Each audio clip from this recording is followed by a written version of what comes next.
Come on. Udina's presenting the Quarians' evidence to the Council.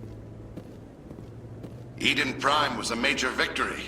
The beacon has brought us one step closer to finding the conduit. And one step closer to the return of the Reapers. You wanted proof? There it is.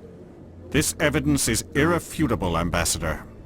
Saren will be stripped of his Spectre status, and all efforts will be made to bring him in to answer for his crimes. I recognize the other voice, the one speaking with Saren. Matriarch Benezia. Who is she? Matriarchs are powerful Asari who have entered the final stage of their lives. Revered for their wisdom and experience, they serve as guides and mentors to my people. Matriarch Benezia is a powerful biotic, and she had many followers. She will make a formidable ally for Saren. I'm more interested in the Reapers. What do you know about them? Only what was extracted from the Geth's memory core. The Reapers were an ancient race of machines that wiped out the Protheans. Then they vanished.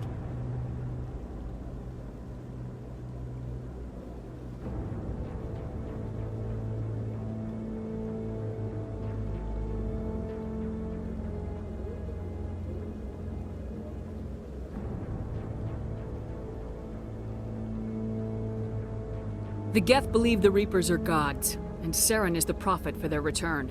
We think the conduit is the key to bringing them back. Saren's searching for it. That's why he attacked Eden Prime. Do we even know what this conduit is?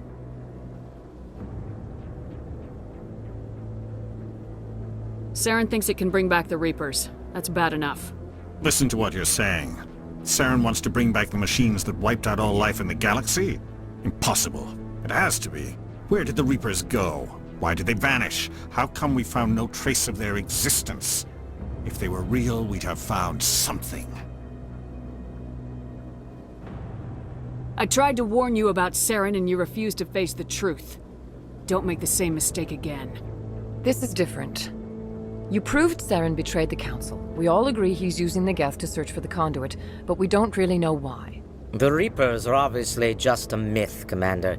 A convenient lie to cover Saren's true purpose. A legend he is using to bend the Geth to his will. 50,000 years ago, the Reapers wiped out all galactic civilization. If Saren finds the conduit, it will happen again. Saren is a rogue agent on the run for his life. He no longer has the rights or resources of a Spectre. The Council has stripped him of his position. That is not good enough. You know he's hiding somewhere in the Traverse. Send your fleet in! A fleet cannot track down one man. A Citadel fleet could secure the entire region, keep the Geth from attacking any more of our colonies. Or it could trigger a war with the Terminus systems. We won't be dragged into a galactic confrontation over a few dozen human colonies. I can take Saren down. The Commander's right. There is a way to stop Saren that doesn't require fleets or armies. No! It's too soon. Humanity is not ready for the responsibilities that come with joining the Spectres. You don't have to send a fleet into the Traverse, and the Ambassador gets his human Spectre. Everybody's happy.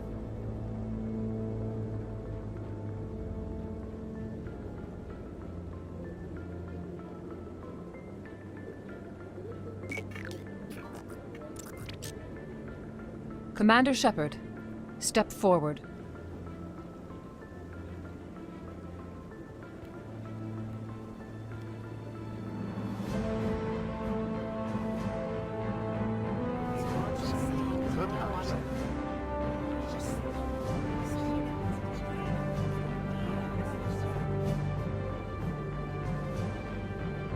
It is the decision of the Council that you be granted all the powers and privileges of the Special Tactics and Reconnaissance branch of the Citadel. Spectres are not trained, but chosen. Individuals forged in the fire of service and battle. Those whose actions elevate them above the rank and file. Spectres are an ideal, a symbol, the embodiment of courage, determination, and self-reliance. They are the right hand of the Council, instruments of our will. Spectres bear a great burden. They are protectors of galactic peace, both our first and last line of defense. The safety of the galaxy is theirs to uphold. You are the first human Spectre, Commander. This is a great accomplishment for you and your entire species.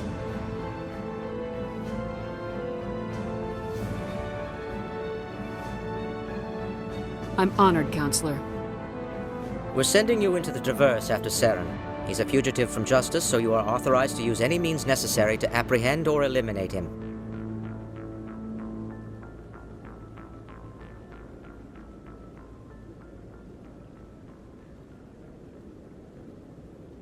Any idea where to find him? We will forward any relevant files to Ambassador Udina. This meeting of the Council is adjourned.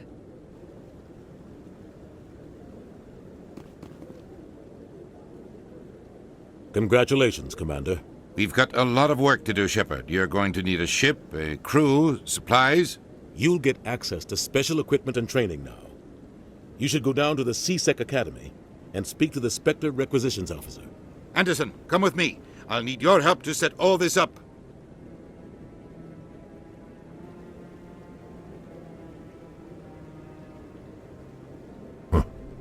Bastard didn't even thank you.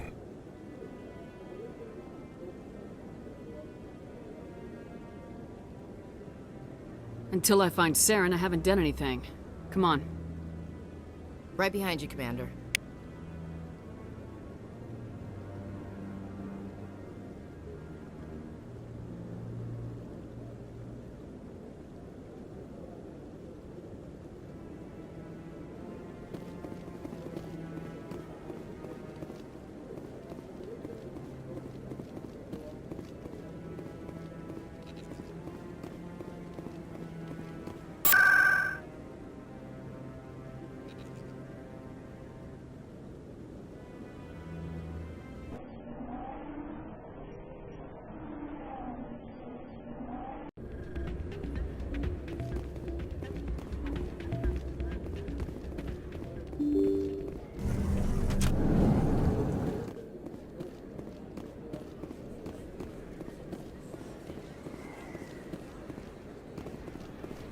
Word on the street is that you've been busy. Congratulations on taking down Fist. I was sure he was a big player in anything going on here. Did you find anything in his office that could help me? These OSDs might have the information you're looking for. You've got Fist files? This could be even bigger than I'd hoped. Here, Commander, for your trouble. What would my future cooperation be worth? Say, an interview when my investigation is over? Exclusive? You talk to me before you talk to anyone else? That would be worth quite a bit, and I'd be very happy to compensate you accordingly. Here you are. Now, if you'll excuse me, I should go see what's on these discs.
Commander Shepard, here with the Alliance military. First time on the Citadel, that about right? How did you know all that? I'm the C-Sec Requisitions Officer. I need to make sure our buyers are authorized. So, will you be purchasing anything today, Commander Shepard? Show me what you got. Sounds good. Just let me set you up. Oh, this must be a mistake. System's telling me to offer you our select stock. Spectre? Well, I heard about that, but I didn't realize it was you. Sorry, Commander. Just show me what you've got. I'll open the rare stocks for you, Commander. Enjoy.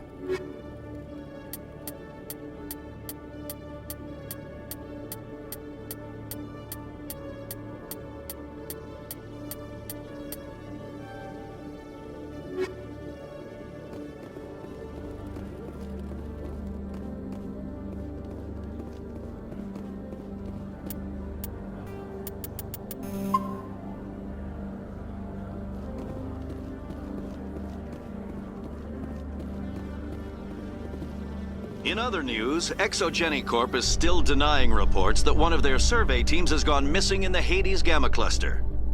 When asked why communication with the survey team was suddenly cut off last week, company officials refused to comment.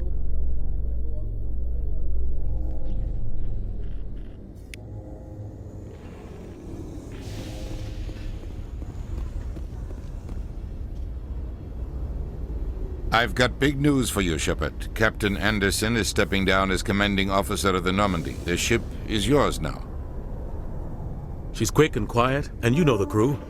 Perfect ship for a Spectre. Treat her well, Commander. This isn't right. The Normandy belongs to you. You needed your own ship. A Spectre can't answer to anyone but the Council. And it's time for me to step down. Come clean with me, Captain. You owe me that much. I was in your shoes 20 years ago, Shepard. They were considering me for the Spectres. Why didn't you ever mention this? What was I supposed to say? I could have been a Spectre, but I blew it? I failed, Commander. It's not something I'm proud of. Ask me later and I'll tell you the whole story. For now, all you need to know is, I was sent on a mission with Saren, and he made sure the Council rejected me. I had my shot. It came and went. Now you have a chance to make up for my mistakes. I won't let you down, sir. Saren's gone. Don't even try to find him. But we know what he's after. The conduit. He's got his Geth scouring the Traverse looking for clues. We had reports of Geth in the Pharos system shortly before our colony there dropped out of contact, and there have been sightings around Noveria. Find out what Saren was after on Pharos and Noveria. Maybe you can figure out where the conduit is before he does.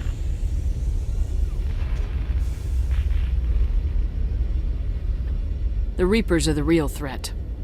I'm with the Council on this one, Shepard. I'm not sure they even exist.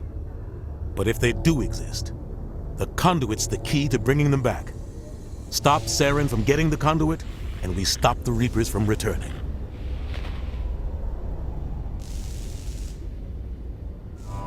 I'll stop him. We have one more lead. Matriarch Benezia, the other voice on that recording. She has a daughter, a scientist who specializes in the Protheans. We don't know if she's involved, but it might be a good idea to try and find her. See what she knows. Her name's Liara, Dr. Liara Tassoni. We have reports she was exploring an archaeological dig on one of the uncharted worlds in the Artemis Tau cluster. The colonists on Pharos might still be alive. It's your decision, Commander. You're a Spectre now. You don't answer to us. But your actions still reflect on humanity as a whole. You make a mess and I get stuck cleaning it up. I'll try not to make things any harder on you, Ambassador. Glad to hear it, Commander. Remember, you were a human long before you were a Spectre. I have a meeting to get to. Captain Anderson can answer any questions you might have.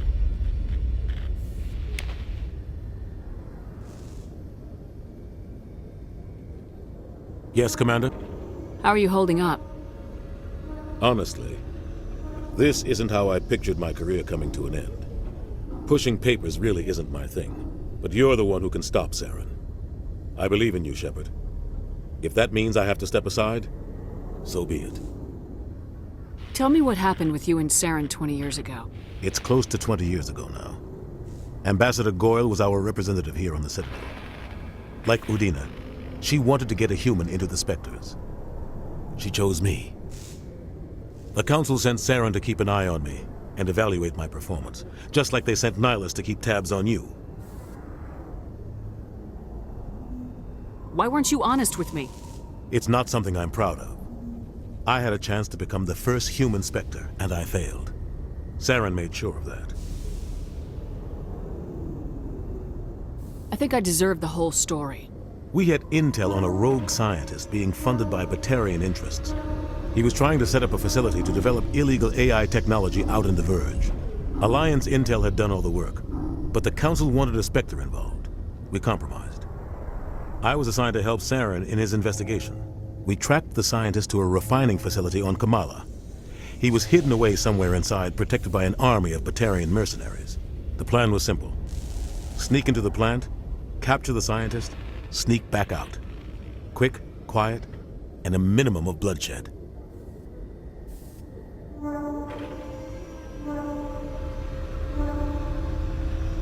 I'm guessing things didn't go as planned? Saren and I split up to cover more ground. Then about halfway through the mission, there was a massive explosion in the refinery core. Officially, it was ruled an accident, but I think Saren detonated it on purpose to draw off the enemy guards. How many casualties? The explosion tore the refinery to shreds. The whole place was on fire. Black chemical clouds poured out into the atmosphere. Nobody inside survived. There was a camp for the workers and their families nearby. Between the fires and the toxic fumes, the final death count was over 500. Mostly civilians. Saren didn't care. The target was eliminated, mission accomplished, and I ended up taking the blame. That ended all talk of me joining the Spectres. Saren caused the explosion. How'd he pin it on you? In his report, Saren accused me of blowing his cover. He said it was my fault the guards were ready for us. He claimed that's why it turned into a massacre. Saren's report was all the proof the Council needed to kill my chances of becoming a Spectre. Don't blame yourself, Captain. I don't. I blame Saren. I think he wanted things to go bad. He was looking for an excuse to blow that refinery. Maybe he just likes the violence. Maybe he was just trying to make me look bad to keep humans out of the Spectres. If so, he pulled it off. Why'd you let him get away with it? Who do you think the Council was going to listen to? Me? Or their best agent? I had a bad feeling about him right from the start. I should have been more careful. Maybe I could have stopped things before they got out of hand.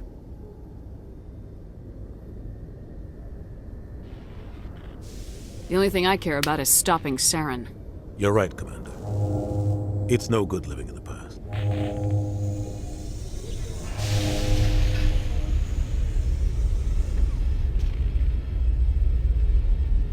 Any extra intel you can give me on our colony at Pharos? The entire planet used to be one giant Prothean city. Mostly ruins now. But some of the infrastructure is still intact. The colony tried to build on what the Protheans left behind. We lost all contact with them when the Geth attacked. What do you know about the Artemis Tau cluster? Not much. I've never been there myself. A handful of systems with a few small, uncharted worlds, but no real colonies. Might not be easy finding Dr. Tassoni out there. My advice is to look for the world with the Prothean ruins. What can you tell me about Novaria? Novaria's trouble. Always has been. The whole planet's basically a center for corporations to conduct illegal research. Watch your back there, Shepard. Spectres are about the only form of Citadel authority Novaria respects. But they aren't popular. I should go. I'll be here if you need anything.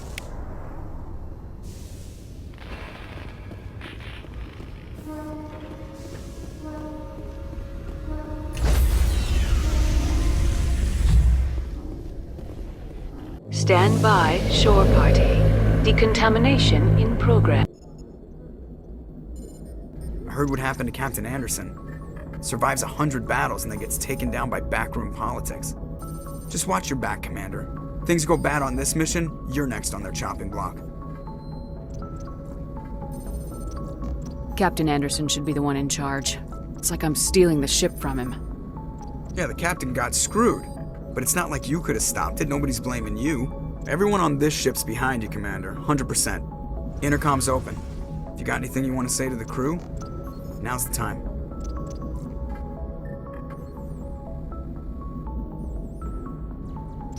This is Commander Shepard speaking. We have our orders. Find Saren before he finds the conduit. I won't lie to you, crew. This mission isn't going to be easy.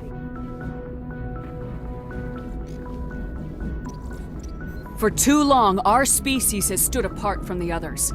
Now it's time for us to step up and do our part for the rest of the galaxy. Time to show them what humans are made of.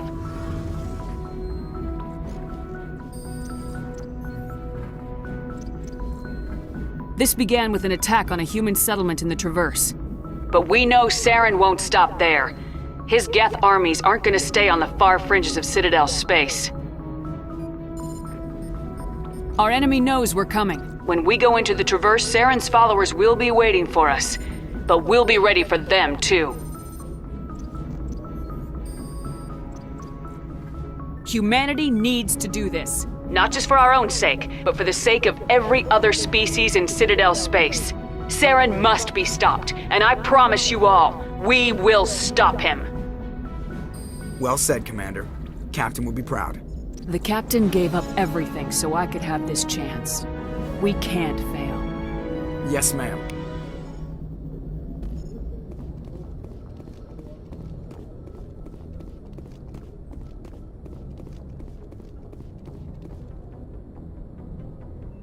If anyone has to take over for Captain Anderson, I'm glad it's you. I'm not sure about having non-humans on our ship, though. We're all on the same team here, Presley. With all due respect, ma'am, that's what they said about Nihilus. Look how that turned out.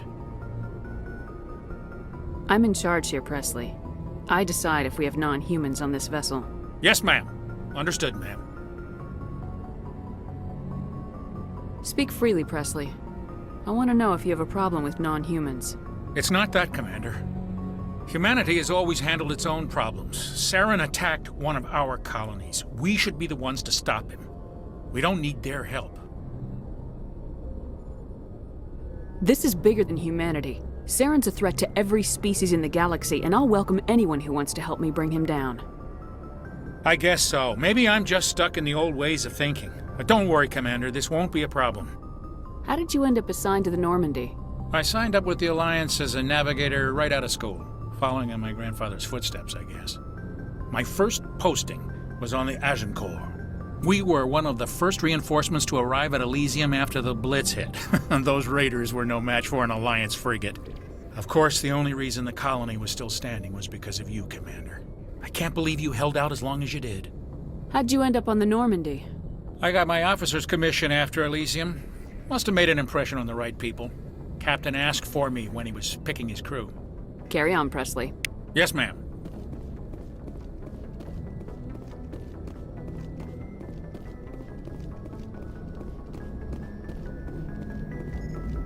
Commander, something you need? How's the Normandy performing? Is she everything they said she'd be? She's the best ship in the fleet, if you've got a pilot who knows how to handle her. Balance isn't what you'd expect. Takes a while to get used to that oversized drive core we got stuffed in the back, and her power can sneak up on you if you're not careful. The Normandy's probably too much ship for your average Alliance pilot, Commander. Lucky for you, I'm anything but average.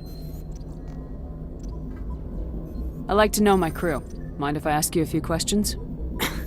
I can see where this is going. You did a background check on me, didn't you? Well, I'll tell you the same thing I told the captain. You want me as your pilot. I'm not good. I'm not even great. I am the best damn helmsman in the Alliance fleet. Top of my class in flight school, I earned that. All those commendations in my file, I earned every single one. Those weren't given to me as charity for my disease. I'm sorry, Joker. I didn't even know you were sick. You mean you didn't know? Oh, crap. Okay, I've got Vrolich syndrome, brittle bone disease. The bones in my legs never develop properly. They're basically hollow, too much force and they'll shatter. Even with crutches and my leg braces, it's hard to get around. One wrong step and crack! It's very dramatic. But I've learned to manage my condition, Commander. Put the Normandy in my hands and I'll make her dance for you. Just don't ask me to get up and dance unless, you like the sound of snapping shin bones.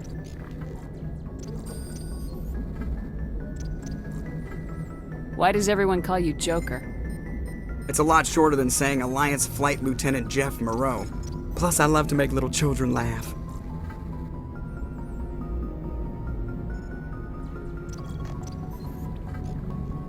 You're dodging the question. Look, I didn't pick the name. One of the instructors in flight school used to bug me about never smiling. She started calling me Joker, and it stuck.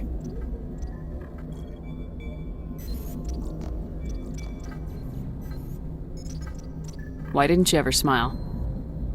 Hey, I worked my ass off in flight school, Commander. The world's not gonna hand you anything if you go around grinning like an idiot. By the end of the year, I was the best pilot in the academy, even better than the instructors, and everybody knew it. They'd all got their asses kicked by the sickly kid with the creaky little legs. One guess who was smiling at graduation? I need to know more about this Rolex syndrome if I'm putting my ship in your hands. Yeah, of course you do. It's an extremely rare condition. Nobody knows exactly what causes it. Genetic, maybe.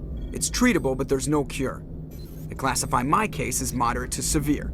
I was born with over a dozen fractures, hip, thighs, ankles. My bones were already breaking in the womb. 100 years ago, I wouldn't have survived past my first year. Lucky for me, modern medical science has turned me into a productive member of society.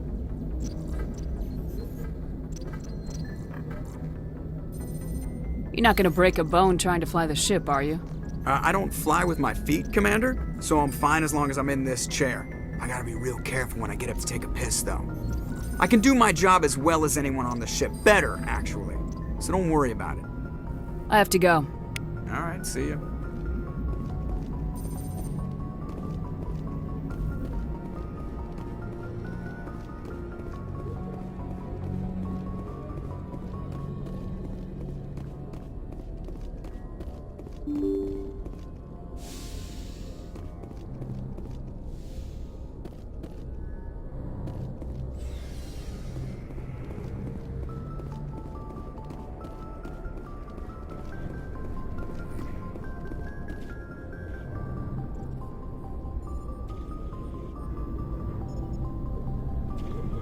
Anything you need, Commander?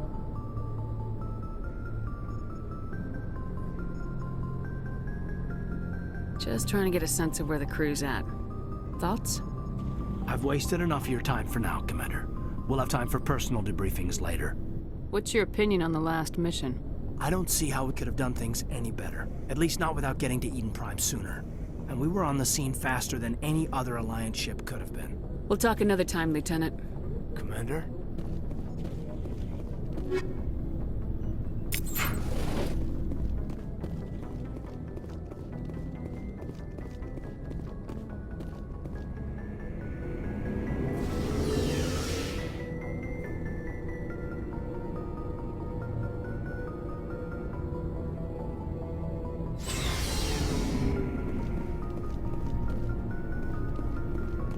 Nice ship you've got, Shepard.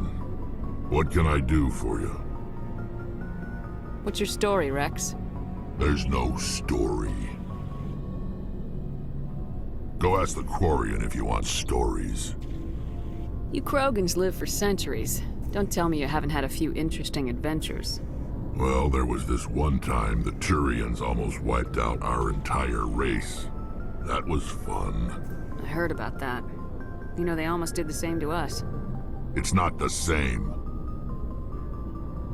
It seems pretty much the same to me. So your people were infected with a genetic mutation? An infection that makes only a few in 1,000 children survive birth? And I suppose it's destroying your entire species? I suppose it isn't all the same. I don't expect you to understand, but don't compare humanity's fate with the Krogan. I was just making conversation. I wasn't trying to upset you. Your ignorance doesn't upset me, Shepard. As for the Krogan, I gave up on them long ago. The genophage infected us, but it's not what's killing us. Are your people really dying? We're sure not getting any stronger. We're too spread out. None of us are interested in staying in our own system. Lots of species have left their homes and prospered. But they go to colonize new worlds.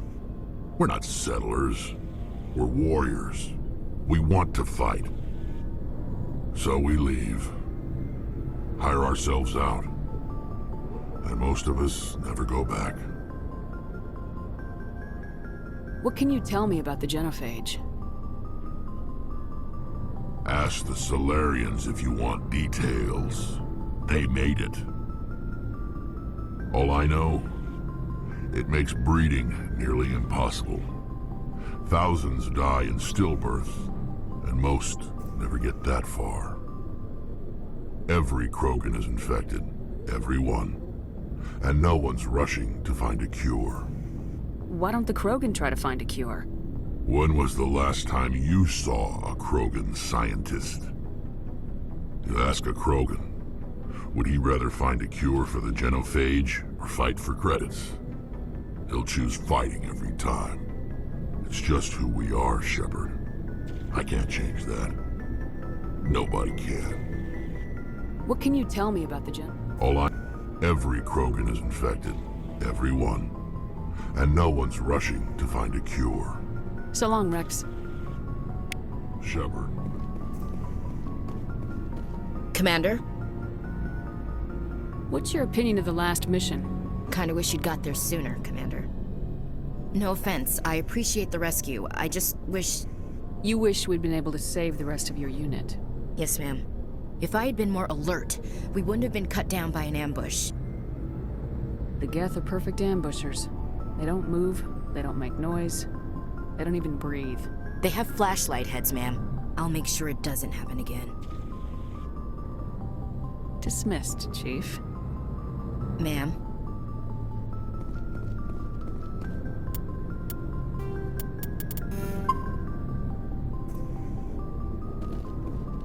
Thanks for bringing me on board, Commander. I knew working with the Spectre would be better than life at CSEC. Have you worked with the Spectre before? Well, no, but I know what they're like. Spectres make their own rules. You're free to handle things your way. At CSEC, you're buried by rules. The damn bureaucrats are always on your back. For the most part, the rules are there for a reason. Maybe. But sometimes it feels like the rules are only there to stop me from doing my work. If I'm trying to take down a suspect, it shouldn't matter how I do it, as long as I do it. But CSEC wants it done their way. Protocol and procedure come first. That's why I left. So you just quit because you didn't like the way they do things? There's more to it than that. It didn't start out bad, but as I rose in ranks, I got saddled with more and more red tape. CSEC's handling of Saren was typical. I just couldn't take it anymore. I hate leaving. I hope you made the right choice. I'd hate for you to regret it later. Well, that's sort of why I teamed up with you. It's a chance for me to get off the Citadel, see how things are done outside CSEC. Either way, I plan to make the most of this. And without CSEC headquarters looking over my shoulder, well, maybe I can get the job done my way for a change. If getting the job done means endangering innocent people, then no. We get the job done right, not fast. Got it? I wasn't trying to. I understand, Commander.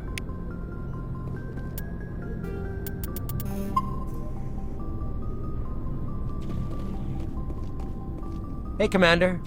Looking for some extra supplies before you head out? What have you got? Whatever you want. Armor, weapons, mods. It's not standard Alliance issue, but that's not necessarily a bad thing. Well, as long as you don't mind paying for it. Why should I pay you for my weapons and armor? My stuff doesn't come from the Alliance. I have to purchase it myself, and it's not cheap. Hell, the licenses alone have set me back more than I'd like. But no licenses, no goods. Without the goods, I'm out of a job. Let's see what you got. You bet, Commander.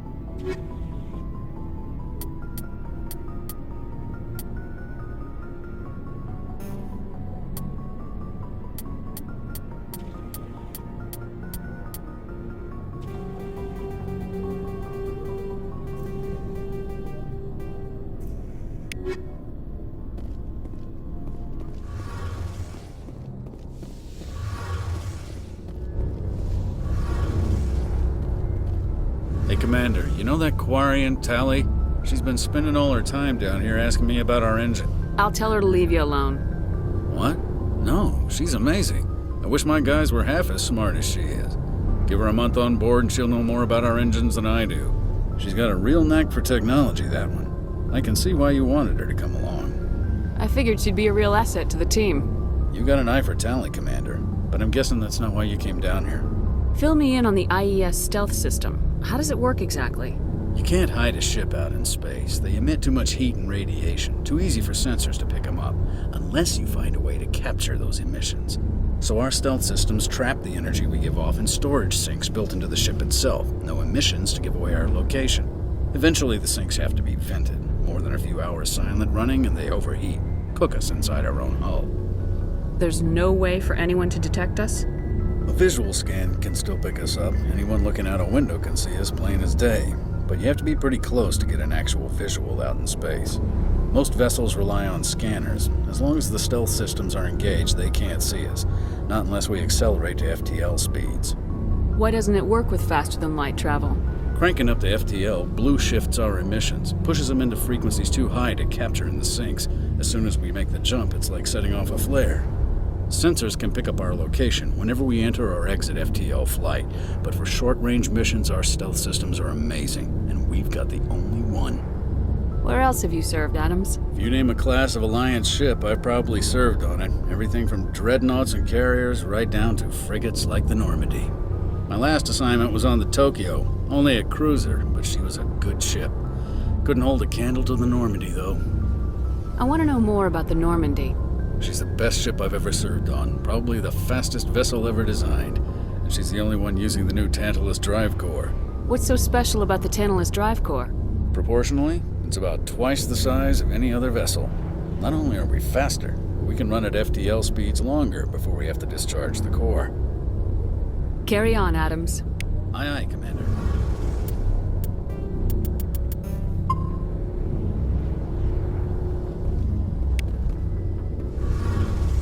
Your ship's amazing, Shepard. I've never seen a drive core like this before. I can't believe you were able to fit it into a ship this small. I'm starting to understand why you humans have been so successful. I had no idea Alliance vessels were so advanced. The Normandy's a prototype, cutting-edge technology. A month ago, I was patching a makeshift fuel line into a converted tug ship in the flotilla. Now, I'm sitting on board one of the most advanced vessels in Citadel space.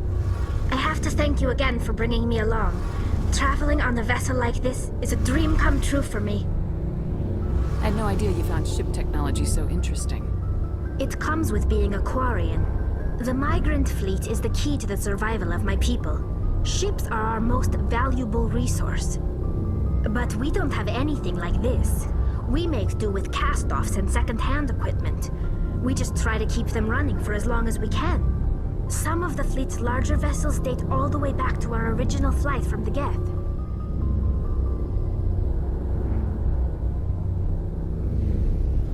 I can't believe your fleet's still using ships that are 3 centuries old. They're constantly being repaired, modified, and refitted.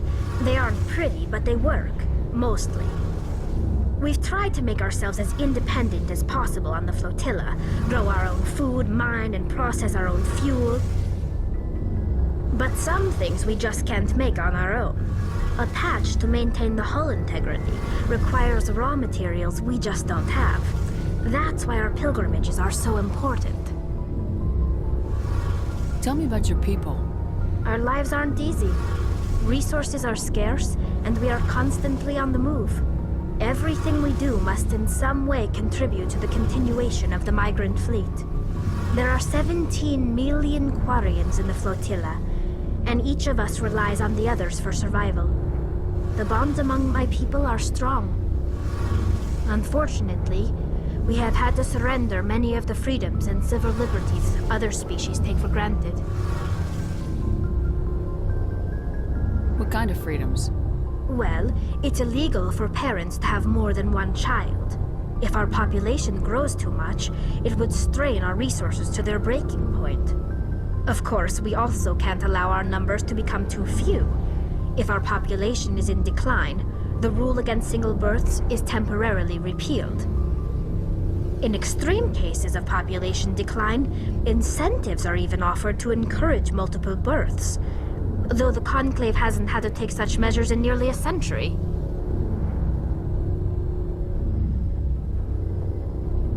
That's your government. The Conclave is our civilian branch of government. Each ship can elect a representative to serve on the Conclave and make decisions that affect the fleet as a whole. On matters that affect an individual ship, however, the captain has the final say. It's a tradition that dates back to the early days, when the fleet was governed by martial law. Fortunately, most captains nowadays are smart enough to have an elected council from their crew to give them advice and guidance. So the ultimate power rests with elected officials? In practice, the Conclave and the respective council for each ship tend to set the rules that govern our daily lives. But in theory, we are still under military jurisdiction. The 5 top-ranking military officials in the fleet serve on the Admiralty Board. These 5 have the power to overrule any decision by the Conclave in case of emergency. To do so requires unanimous agreement among the Admiralty, and they can only do this once. After that, the entire board must resign their posts. It's a safeguard that served us well. In nearly 3 centuries, the Admiralty Board has only overruled the Conclave 4 times. I want to know more about the Geth. I doubt I can tell you anything you don't already know. It's been almost 3 centuries since they drove my people into exile. All I know is the story of their origins, what they were when we created them, and how they turned on us. Interesting. The Geth were originally created to serve as an automated manual labor force. Initially, their intelligence was as limited as any VI. Over time, we made small modifications to their programming to allow them to perform more varied and complex tasks, bringing them closer and closer to true AI status. How come the Council didn't step in and stop you? This wasn't true AI research. We may have been skirting the bounds of the law, but we never did anything that was actually illegal. The changes were so insignificant, so gradual, that we were able to control them. Or so we thought. But one thing we underestimated was the power of the neural network. A million Geth thinking simultaneously created an inherently unstable matrix. So the Geth share brainpower? Many of the Geth's logic systems were designed to work in concert with other nearby Geth. Basically, the more of them you have in the group, the smarter they are.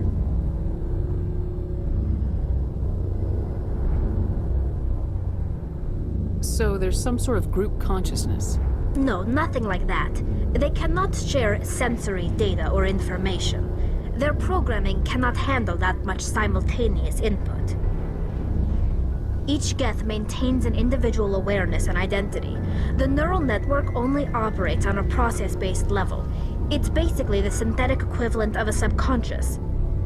But when they're in close proximity, they can coordinate low-level functional processes, freeing up more capacity for original or independent thought.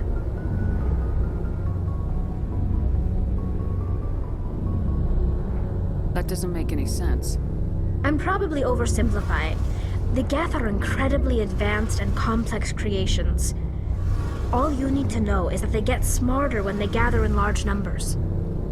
As we built more and more Geth, their effective intelligence became more sophisticated, more abstract. One day, a Geth began to ask its Quarian overseer questions about the nature of its existence. Am I alive? Why am I here? What is my purpose? As you can imagine, this caused a near panic among my people. I don't see what's so bad about those questions. The Geth were created to engage in mundane, repetitive, or dangerous manual labor. That's fine for machines, but it won't satisfy a sentient being for long. The Geth were showing signs of rudimentary self-awareness and independent thought. If the Geth were intelligent, then we were essentially using them as slaves. It was inevitable the newly sentient Geth would rebel against their situation. We knew they would rise up against us, so we acted first. A general order went out across all Quarian-controlled systems to permanently deactivate all Geth. The Geth responded to this order violently. Hey, you can't blame them for fighting for their survival. We had no other choice. The Geth were already on the verge of revolution. By acting quickly, we had a chance to end the war before it began. The hope was that most of the Geth would still be little more than machines, incapable of organized resistance. But they had progressed much further than anyone anticipated. The war was long and bloody. Millions upon millions of Quarians died at their hands. In the end, we were forced to flee our own homeworld. We feared the Geth would pursue us, but they never came beyond the Veil. Now we drift through space, exiled, searching for a way to reclaim what was once ours. It's hard to feel sorry for you. Your ancestors tried to wipe out another species. We made a mistake when we created the Geth in the first place, but we did not make a mistake when we went to war against them. If we had not acted, they would have wiped us out. They're a synthetic life form. They have no use for organics. None. Why do you think they cut themselves off from the rest of the galaxy? Why do you think they've killed every organic being who's ever tried to contact them?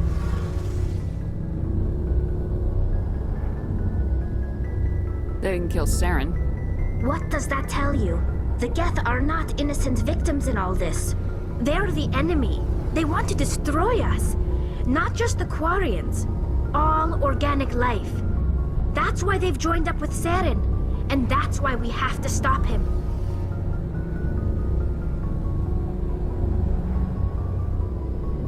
I want to know more about the pilgrimage. When my people reach maturity, we leave our birth ships and seek acceptance with a new crew. It's necessary to maintain genetic diversity among the fleet. But no ship wants to accept someone who will be a burden on them. So, to prove our worth, we embark on a pilgrimage. We set out alone, leaving the flotilla and our families behind us. We only return once we have found something of value we can bring back to the fleet. This is presented as a gift to the captain of the respective ship we wish to join. If the gift is accepted, we are welcomed into the crew. Can a captain choose to reject the gift? That doesn't happen often. Most captains are eager to increase the size of their crew. It increases their own standing in our society. Even when the gift is not particularly valuable, the captain usually accepts it out of a sense of tradition. However, there is a stigma to presenting a substandard gift. It's not the best way to make a good impression on a new community. Most pilgrims don't return until they find something worthwhile. I can't believe they just send you off alone. It's not like they just cast us out. Before we leave, we are given lessons in how to survive outside the flotilla, and given gifts to help us on our journey. We also receive implants to fight off sickness and disease. Generations of living in an isolated and highly controlled environment have left our immune systems weaker than most. By the time we leave the fleet, we are well equipped for the pilgrimage. This is a rite of passage for all Quarians. If it were dangerous, our numbers would suffer. Virtually every pilgrimage ends with a triumphant return and the ritual presentation of the gift to one of the fleet's captains.